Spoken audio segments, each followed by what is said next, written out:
Hello bunny fans, welcome to another episode of the Bunny Coach podcast. Today's podcast is about a question that I get asked really frequently. What kind of friend should I look for my bunny?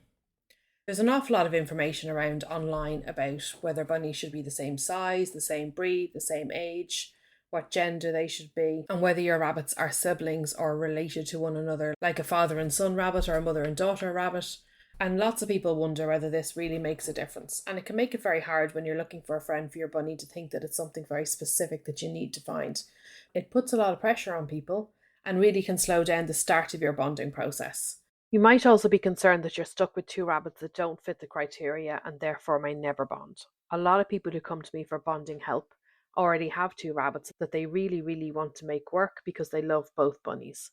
Sometimes they've rescued one from a pet shop, sometimes they have rehomed from somebody that they know, sometimes they've picked up a stray rabbit off the street, and they're in a position where they really don't want to rehome one of them. But if the rabbits don't seem to be the perfect match on paper, they're naturally very concerned about that. So today I'm going to talk you through what actually matters and what actually doesn't, so that you can make an informed decision for your rabbit. Or get some reassurance that the rabbits you already have are not doomed to be unbondable. So, what matters less than people think when it comes to bonding and what actually does make a difference? People often spend so long trying to choose the perfect partner for their rabbit on paper that they often overlook rabbits in front of them that could actually work really well if their relationship is given the right conditions to work.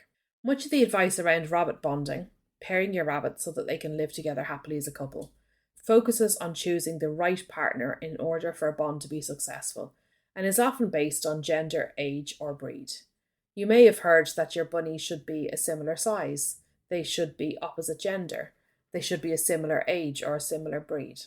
Through supporting over 500 bonds worldwide, 290 plus in person and the rest supporting rabbit parents around the world to bond their bunnies with my help, I have seen that while some factors may influence how straightforward a bond is, they do not determine whether a bond is possible. Many rabbits form stable, happy bonds in pairings that don't follow common recommendations in inverted commas. Just as importantly, if you already have two rabbits and things aren't going as smoothly as you'd hoped, that does not mean that you've made the wrong choice. Bonding is not about getting a perfect match, but understanding the individual rabbits and adapting the process to suit them. In my experience, most rabbits can be successfully bonded with the right approach. In fact, the factors that you can control make much more difference than the perfect partner. So what matters less than you think? Size. You might hear they need to be a similar size. Size differences can be managed safely with the right setup and process. And in my experience, small differences, for example 1 to 2 kilos, usually make very little difference. Where there is a more significant size difference, safety is even more of an important consideration during the bonding process. But many pairs with quite a difference in size live very happily together. I've often helped people bond a larger rabbit and a smaller rabbit, sometimes with as much difference as a dwarf and a giant, successfully, and I have seen lots of people online with a similar successful situation. Breed. You might hear they should be the same breed. This is based on the idea that rabbits of the same breed will have similar personalities. However, personality varies from rabbit to rabbit within any breed. Genetics, upbringing and environment usually play a much bigger role, and many rabbits are crossbreeds these days anyway. Even if they don't look it, quite often there's something else in their genetic makeup.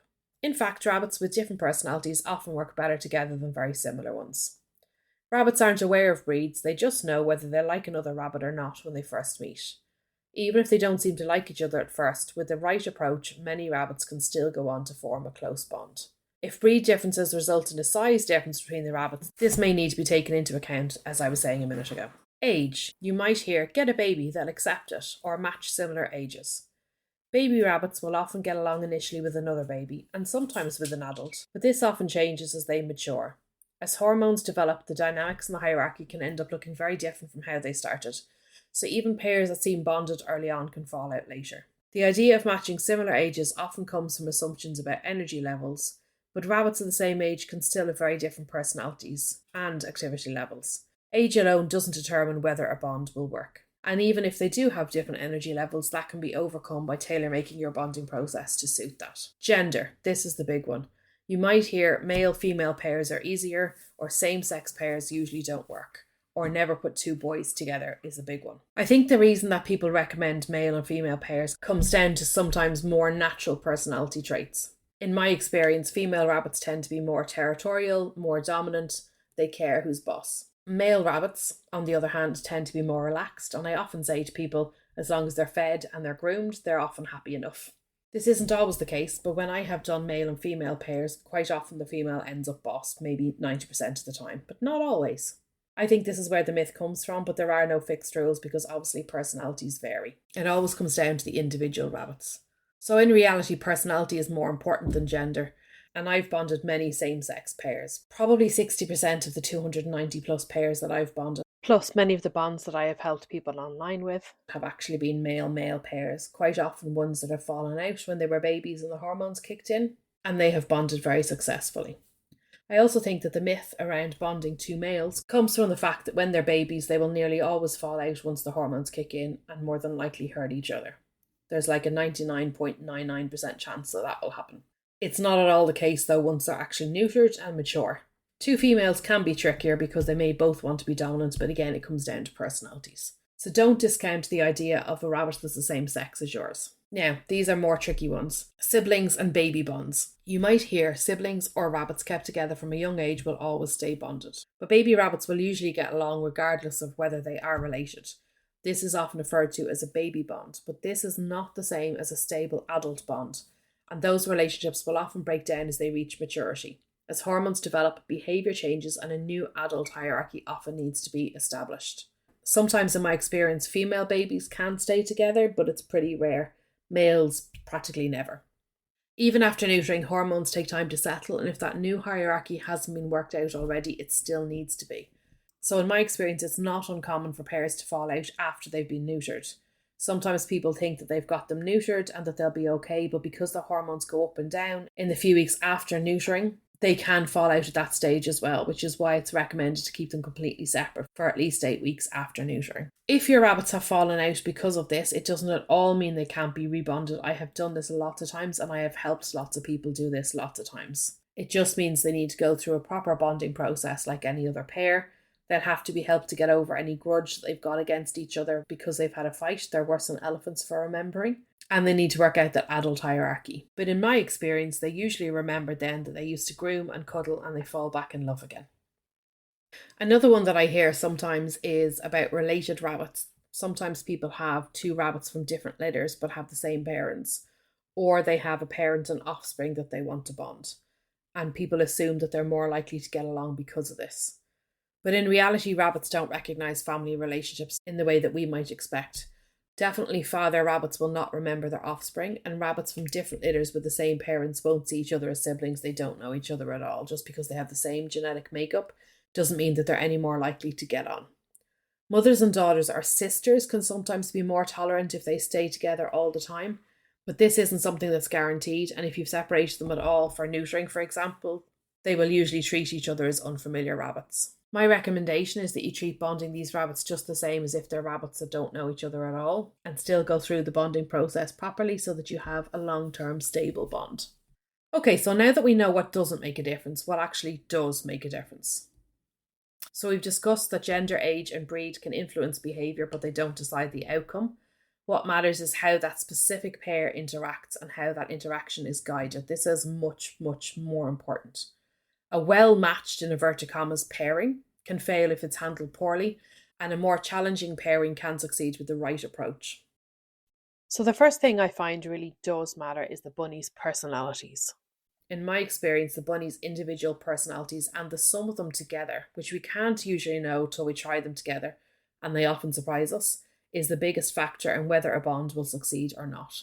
For a pair bond to work, you need one rabbit to be submissive and one to be dominant, or two rabbits who really don't care that much. In the early stages of bonding, behaviour can be misleading. What looks like two dominant rabbits at first can actually be fear or defensive behaviour, and in most cases, even if both want to be dominant, if the process is handled properly, one rabbit will back down and the pair will find their balance. Neutering absolutely makes a difference. Hormones have a big impact on behaviour, so neutering any rabbits that you want to bond and allowing time for the hormones to settle afterwards, at least 8 weeks, gives you the best chance of a stable, lasting bond. Bonding can be difficult enough with just the personalities involved without the hormones involved as well. If there's hormones, the bond is much less likely to be successful, the risk of injury is higher, and the process is more stressful for everyone. And even if you do succeed in successfully bonding your bunnies, they'll very likely fall out later on because the hormones will surge their entire lives if they're not neutered, and therefore they can fall out very suddenly. Health is another thing that should be taken into account before you start bonding your bunnies. Any rabbit that you're going to be bonding needs to be fit and healthy, as even when it's done carefully, it can be a stressful process on them. If you've got any health concerns about your bunny, it's worth having them checked by a vet to assess whether they are fit for bonding. Some conditions like deafness, blindness, head tilt, or mobility issues don't mean a rabbit can't be bonded at all, but they do need to be taken into account, and you need to adjust your bonding process accordingly. I have bonded rabbits that are deaf, rabbits that are blind, rabbits that have 3 legs, and these bunnies have had a successful bond with another bunny. And in fact, it can really enrich their lives and make life a lot easier for them if they have a support partner. So what else matters?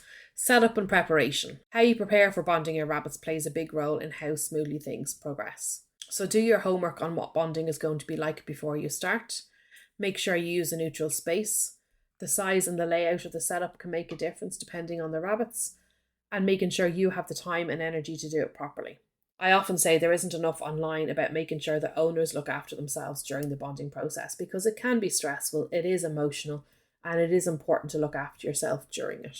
You're much more likely to succeed then because you have the energy to complete the bonding and keep going when you've had a bad day. So if you get your setup and your preparation right, that can help keep things calm and manageable, and it gives the rabbits the best chance of settling together.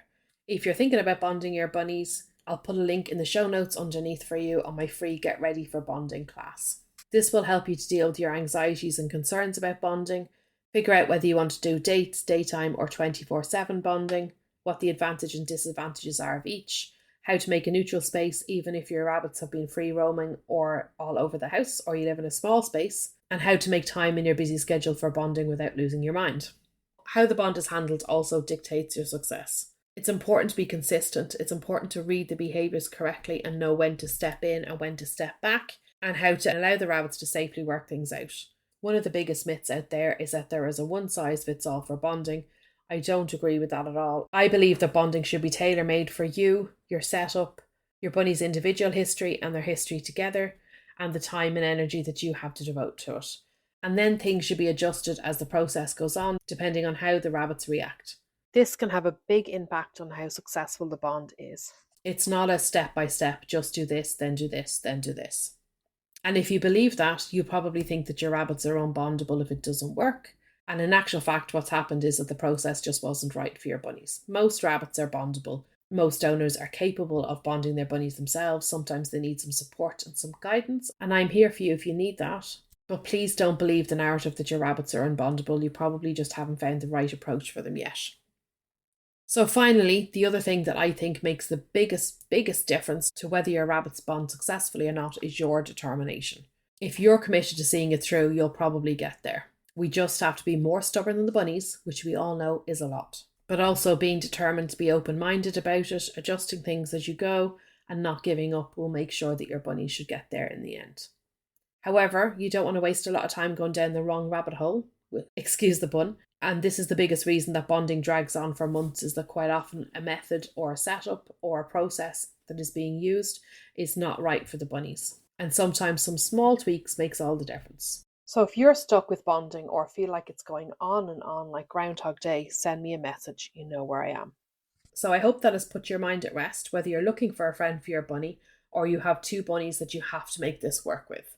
Bonding is not about getting everything right from the start. It's about understanding your rabbits and adapting to them. And then, with the right approach, most pairs can go on to live very happily together and get their happy ever after. If you're worried about bunny bonding, whether you haven't started yet and you're anxious about it, which is completely understandable, or you've started and you just don't feel confident that you're reading the behaviours properly or whether the rabbits are making any progress, please do get in touch. There's a link in my show notes to a bonding quiz that you can fill in to tell me exactly what's happening with your bunnies, and I'll send you a personalised email back. Each week I also open a limited amount of spaces for free bonding assessments. These are short 15-minute calls where we can chat through what's happening with your rabbits. This is for you if bonding feels stuck or you have run into issues, you haven't started yet and want to avoid mistakes, you're overwhelmed by conflicting advice online, you're thinking about getting a second or third bunny and wondering if it is a good idea, or you're not sure whether you need support, Or if you do, what kind of support would be most helpful for your situation? These are not sales calls. I just know that it can really help to get things off your chest with someone who understands.